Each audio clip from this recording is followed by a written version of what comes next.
Supreme Court in its appellate jurisdiction. We'll just submit the brief as well. G.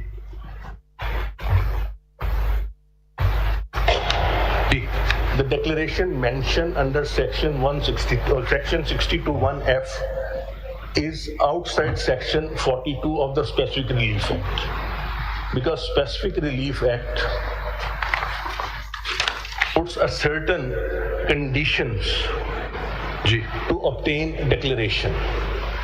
It has been held by the superior courts that the proceedings under section 42 are not exhaustive. Courts can issue declaration without satisfying the conditions under section 42. I rely on two case laws. One is AIR 1967 Supreme Court 436. AIR 1967 Supreme Court 436. L1 part is at para 11, my lord.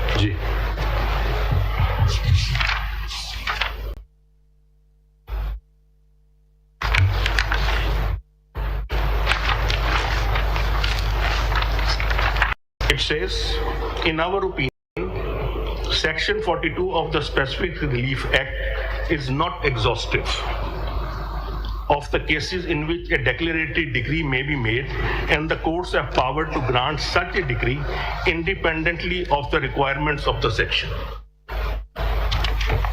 The same view has been expressed by Mr. Justice Mansoor Ali Shah while sitting as judge of the Lahore High Court in PLD 2010, Lahore 583.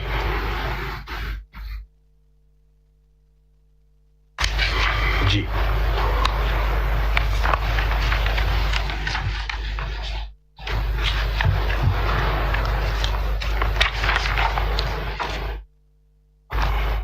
That is para 24, my lord.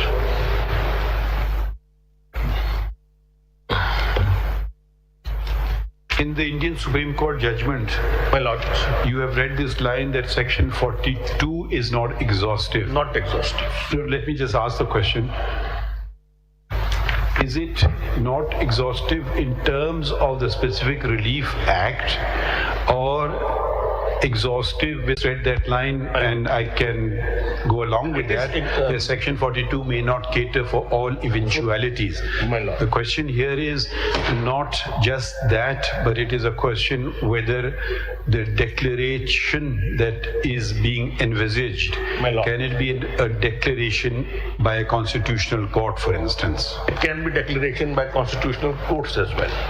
Where does this judgment say that?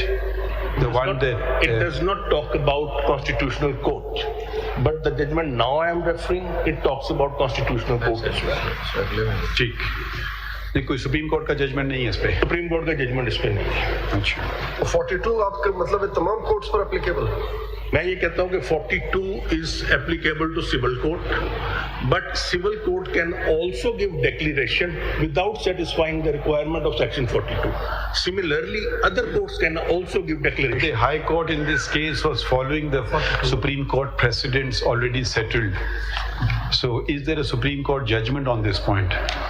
There is a Supreme Court judgment, my lord. ठीक, अच्छा, next point आपका? I will read para 24 of Lahore's judgment. That is taking cognizance of the High Courts are bound by judgments of the Supreme Court. So there is no question about that. The High Court had to follow it.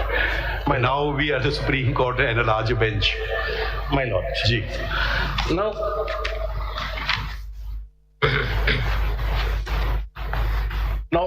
The next point. next point is a court of law has not been defined in Article 62 or anywhere else in the Constitution. But superior courts has held that it's a court of plenary jurisdiction. That is PLD 2017, Supreme Court, 265. Can you repeat the citation?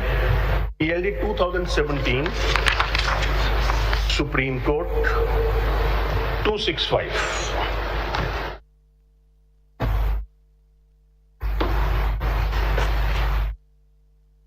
That is at page 490. 490. 490, my lord.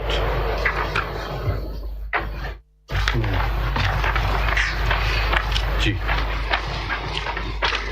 It's in the second part of the page. It starts with the expression "a court of law" has not been defined in Article 62. Which placidum are you referring to? Double S, my lord. Double S. Ji. From the middle.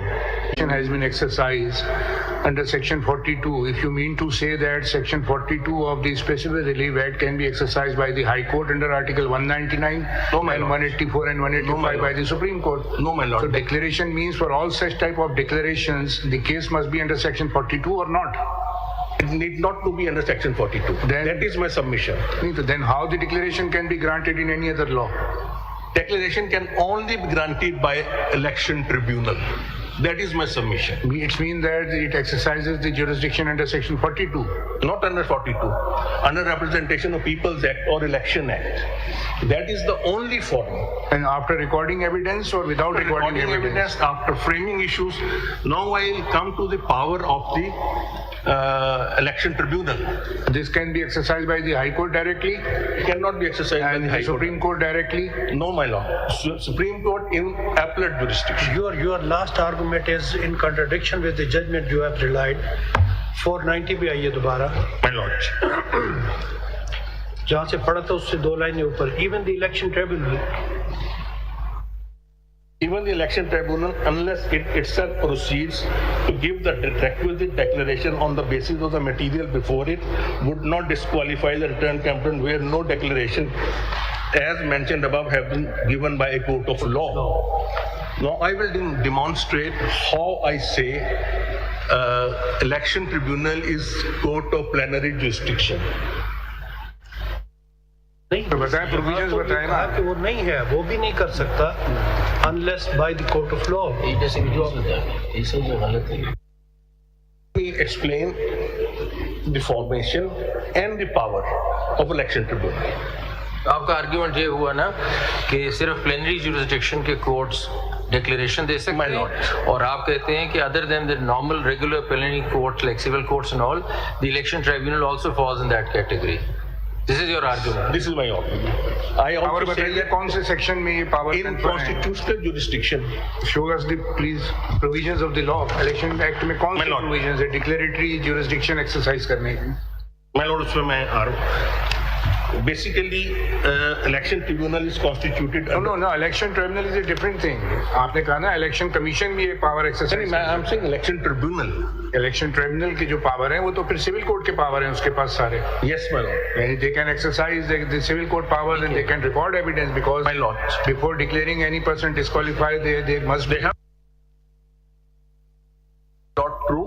The provisions of But this debate won't resolve what the problem before us is. Let us not go into the powers of the election tribunal. Here, the power it's not a question of election tribunal exercising a power or election commission exercising a power. It's the power being exercised by a constitutional court. Now, you premised your argument by saying court of law is not defined anywhere in the Constitution. Can I first of all correct your premise and take you to Article 175 of the Constitution? Please read. My lord, there shall be a Supreme Court of Pakistan, a High Court for each province, and a High Court for the Islamabad Capital Territory, and such other courts as may be established by law. By law comes here. By Now law. read subsection 2. No court shall have any jurisdiction save as is or may be conferred on it by the Constitution or under any law. Now, first of all, then the court has been defined. There are Supreme Court, there's the High Court, and any number of courts that a law may enact. Correct? My lord. But So it is a clear distinction between the Supreme Court, the High Court, because the Supreme Court and the High Court exercise, and I presume this is the distinction, there is appellate power of the Supreme Court and the High Court where it acts like a court of law. My lord. And then there is an extraordinary constitutional jurisdiction of these courts, My lord. which it does not in the classical sense act as a court of law, but as a constitutional court. Therefore, they are called constitutional petitions. My lord. And we used to in earlier write extraordinary constitutional jurisdiction. So it's an extra jurisdiction conferred by the superior onto the superior courts of Pakistan. And now we come to sub-article 2. No court shall have jurisdiction save is or may be conferred on it by the Constitution or by or under any law. Now, Article 199 confers jurisdiction under the Constitution, which is in addition to appellate jurisdiction. Article 184(3), other article. Does Article 62(1)(f) confer any jurisdiction on the Supreme Court? That is the question. Because there it says court of law, not the Supreme Court, not the High Court. My lord. So surely we cannot interchangeably use these terms. If it had not used the words court of law, which it does, so then it is, otherwise this power should have been mentioned in Article 184(3), or such powers as can be exercised by High Court under Article 199 or whatever it used to say. So we cannot just disregard the two concepts of a constitutional court and a civil court under Section 9. My lord. Ye zara aap isko you assumed a lot of things. Because when I use the word, it has not been defined. The phrase court of law is not defined. It is. I've just read 197. Supreme Court and High Court, that's the word they use. I am just referring to the phrase. Are you saying Supreme Court is one and the same court, but then it's exercising appellate jurisdiction as opposed to extraordinary constitutional jurisdiction? No, my lord. So technically speaking, they're two separate creatures. My submission is anything arising out of election tribunal is decided by the Supreme Court in its appellate jurisdiction. Correct.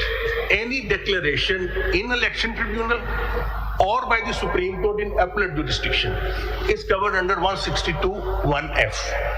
Not any power under 199. No, थोड़ा सा और clarify कर देना. Well, election tribunal will exercise powers only under the law, which used to be the Representation of People's Act and now is the Election Act of 2017. Correct? My lord. Therefore, when the Supreme Court is exercising such powers, it cannot have more powers than the Election Tribunal or the Election Commission of Pakistan. Unless you can show that the Election Commission of Pakistan and the Election Tribunal can also disqualify for life, then that power, of course, will be with the Supreme Court as well. Otherwise, it will be an additional power given to the Supreme Court under 62(1)(f). Mr. Khurram, could I just summarize what you're trying to say?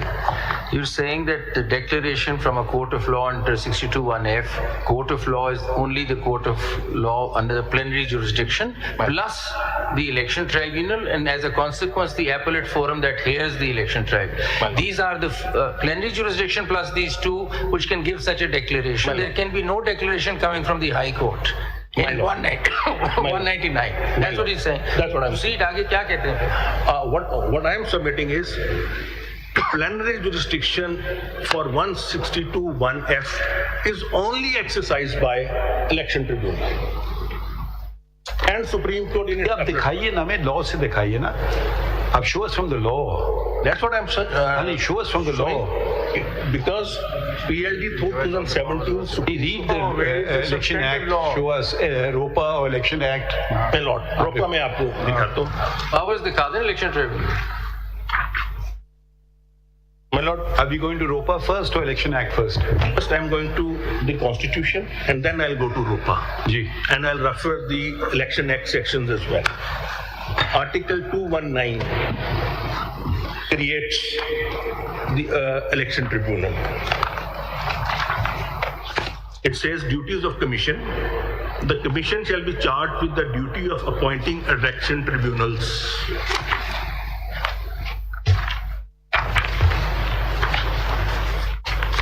We come to the point. Then Article 22 to 5, election dispute. ये बात है. No election to a house or a provincial assembly shall be called in question except by an election petition presented to said tribunal and in such manner as may be determined by the Act of Parliament. Then Representation of People's Act, Section 52, which says how proceedings are initiated. Representation of People's Act, Section 52. My lords. Constitution, you've relied on 225? I relied on 219 and 225. 219 for the creation, 225 for the dispute resolution exclusive power. And 62 or what? Section 52 of Representation of People's Act. ठीक है. No election shall be called in question except by an election petition made by a candidate for that election, hereafter in this chapter referred to as the petitioner. Then Section 57, appointment of tribunal. Who appoints the tribunal? For the election petition under the Act, the commissioner shall appoint as many election tribunals as may be necessary. Then Aren't you undermining your own proposition when you rely upon Article 225, which is a very strong categorical language? No court. So how is the Supreme Court then? Election tribunal against the decision of... I think there are slightly two different propositions which you're mixing up. One is the competence of category of the court who can declare. First. Second is to what extent. For instance, in a civil suit, a civil court has jurisdiction to decree the plaint, dismiss the plaint, right? Or anything in between, reject the plaint. Because Section 67 of ROPA gives 67. Appeal lies to the Supreme Court. 67(3). G. Appeal from the decision of the election tribunal, it lies to the Supreme Court. Please refer to that provision of the Election Act or ROPA, which says 62(1)(f) can entail a lifetime disqualification. वो कहाँ लिखा है? मैं आगे आ रहा हूँ. मैं अभी नहीं आया. आगे power of tribunal है, which says that.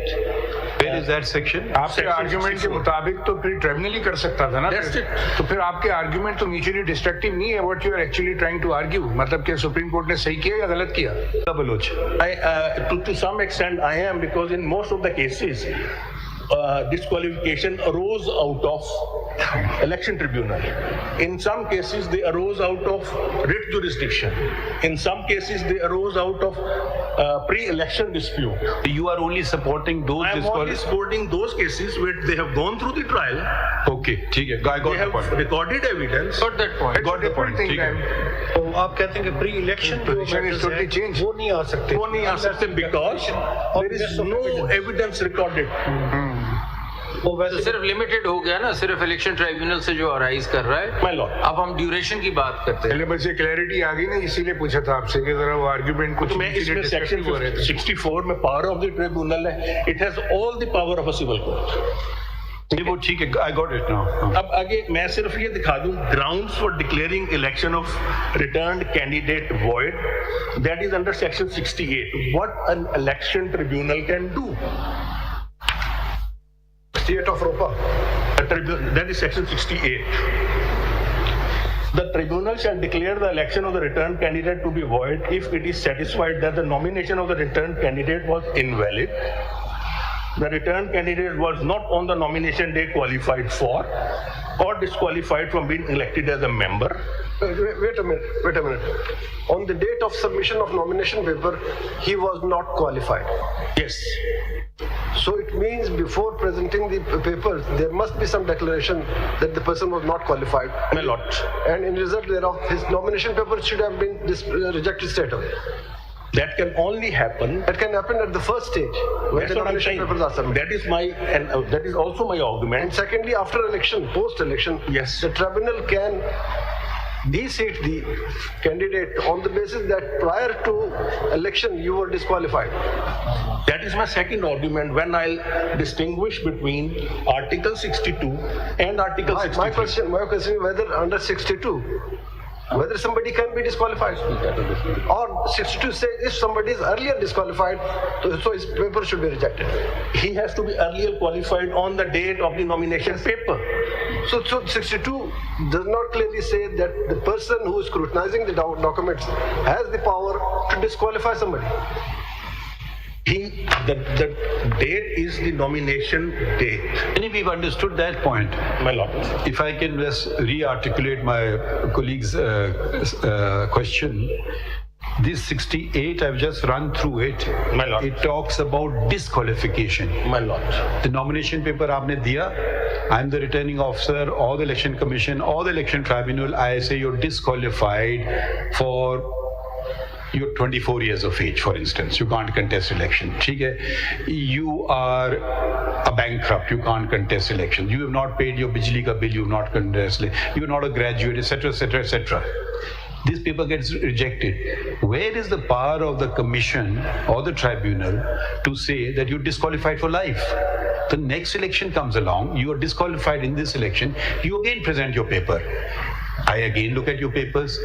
And again I find, no, you are not qualified for these reasons. How an earlier disqualification, suppose now I'm 25 years of age, suppose I filed 24, naturally I can't contest elections. Or I'm a bankrupt, now I'm not a bankrupt. Or I'm a loan defaulter, I've repaid entire loan. Or I've not paid my electricity bill, I've repaid everything. So that will not travel through.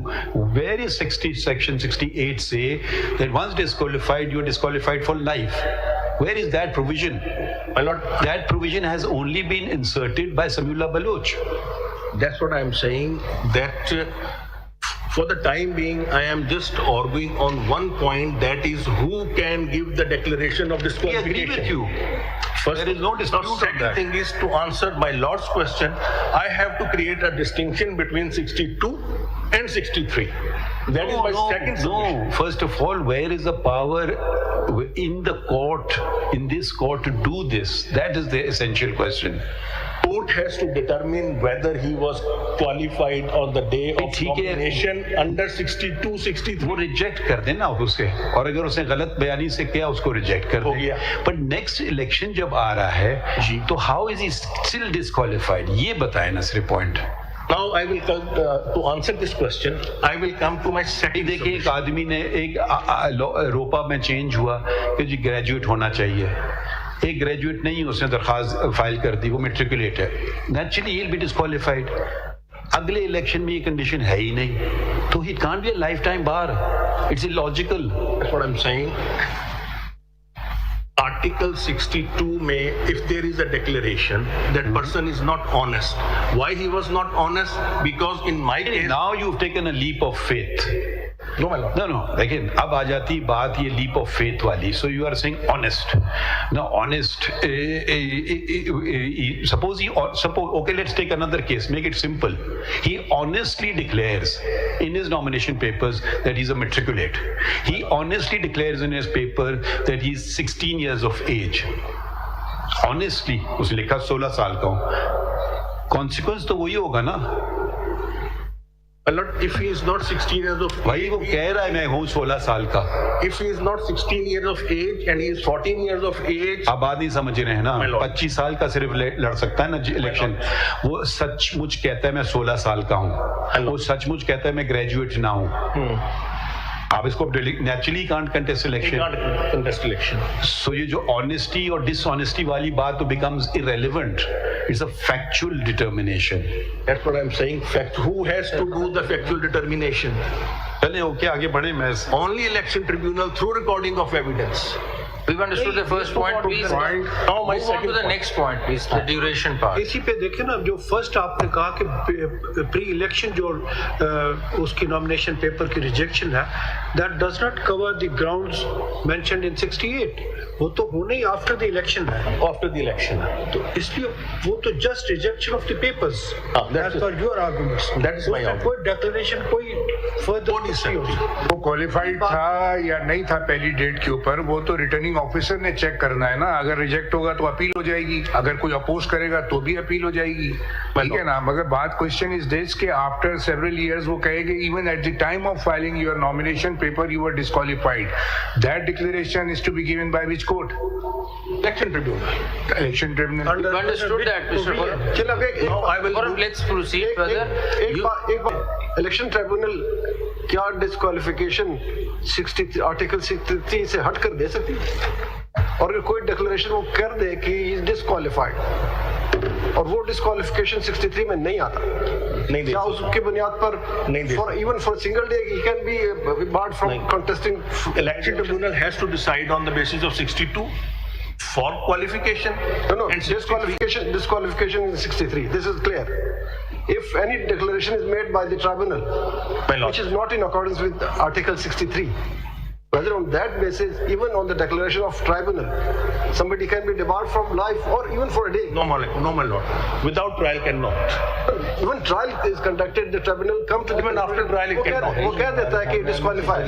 Without the ground given in 63, he cannot. Mr. Forum, could we just summarize what's happened? Your submission is that, first of all, disqualification can only come through a plenary court of plenary jurisdiction, plus the election tribunal and the appellate forum hearing that election tribunal's appeal. That's one. And declaration cannot come from any other source. Change here. मैं कुछ और कहना चाहता हूँ. My lord. So this we've understood. I'm just saying that the premises on which Samuel Baloch proceeds is that once that declaration is in the field, that you're disqualified. My lord. Unless that declaration is set aside, you remain disqualified. My That's lord. the premise of Samuel Baloch, My number lord. one. Number two, Samuel Baloch also says that declaration is not right in your face, saying that you infer from the circumstances of the case. For example, वो कहेंगे कि आपने miss declaration की है, इससे infer कर रहे हैं आप ऑनेस्ट नहीं, बिकॉज nobody is directly, इस पे तो एविडेंस नहीं ना आप ऑनेस्ट है, I mean आप इन्फर कर रहे हैं. That's what Samuel Baloch also says. So you construct it, you say कि आपका फॉर्म गलत था, आपका ये गलत था, इससे हम कंस्ट्रक्ट ये करते हैं कि आप अमीन नहीं हैं. These are the two premises on which Samuel Baloch proceeds. Now we just need to understand whether at all the fact that the disqualification stands can continue forever, and if that disqualification was taken into a criminal proceedings and he went through age 63H and went through a actual conviction, he comes back, and there are a number of other offenses where he commits even a heinous crime, he comes back. तो बस इसका हमें आप बताइए कि the fact that Samuel Baloch goes on the premise that declaration on the civil side done will continue as long as that declaration is set aside. My lord has properly rephrased Samuel Baloch, but my argument is a bit different from that. Right. My argument is any declaration coming from a high court in a constitutional We jurisdiction. understood that's not a declaration, so that's all not a those declarations So are the out. only court of plenary jurisdiction is election. Understood. आगे चले. Now, the whole argument revolves around whether Article 62 and 63 are inherently same or distinct. If they are inherently same, they can be used interchangeably. Then we can interpret 62(1)(f) in view of 63(1)(h). But if they are distinct, then we cannot interpret these two. We cannot try to resolve the ambiguity. So I have to demonstrate that Article 62 is distinct than Article 63. Is it not dependent? Article 62 is not dependent upon 63. No, my lord. How do I demonstrate?